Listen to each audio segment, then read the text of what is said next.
হ্যাঁ, তো ও হচ্ছে আমার 27 নভেম্বরের ব্রাইড। বিশাল একটা পিক ডে ছিল আমার, তাই প্রায় 1 বছর আগে বুকিং করেছিল। তাই জন্য মানে লোকেশন সেই কোইন্সিডেন্টলি ওর ক্যান্সেল হয়ে গেছিল। তো বিয়েতে তোকে আমি সাজাতে পারিনি, তা আজকে ওর রিসেপশনে সাজাচ্ছি। তো বলো ব্যাপারটা কি হয়েছিল? হ্যাঁ মানে ওই আর কি, আমরা ভাবি একরকম কিন্তু বিধাতার লিখন আরেক রকমই হয়, ঠিক আছে। তো এবার কলকাতায় সব প্ল্যান ছিল, কিন্তু লাস্ট মোমেন্টে এমন একটা মানে ফ্যামিলিতে এমন সমস্যা হলো আর কি, শেষমেশ আমরা আর কি দেখলাম যে এইখান থেকে একা আমার পক্ষে অর্গানাইজ করা সম্ভব হচ্ছে না, আমার মামার শরীর খারাপ হয়ে গেছিল।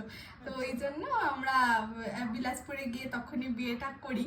আর মানে সবাই মানে যতজনকে ডাকা হয়েছিল সবাই মিলেই ছিল, কিন্তু ওই আর কি সেই সেলিব্রেশনটা হয়নি, এখন হবে।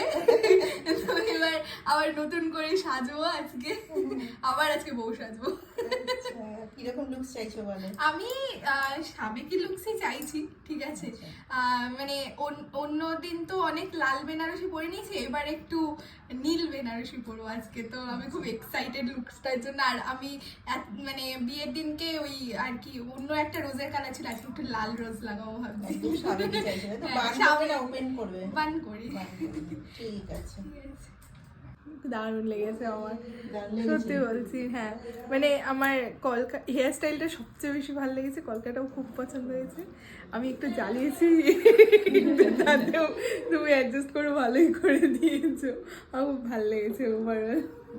তুমি সাইড হও, শুটটা দেখো। একদম নতুন বউ, নতুন বই তো তুমি বলো। হ্যাঁ 1 মাস হতে যাচ্ছে বাস। আইসটা ক্লোজ করো, আবার আপ করো। আচ্ছা কেমন লাগলো বলুন? অনেক অনেক সুন্দর লাগছে। অনেক সুন্দর হ্যাঁ। লাগছে, পছন্দ হয়েছে? হ্যাঁ। কোন জিনিসটা বেশি ভালো লেগেছে দেখুন তো একটু।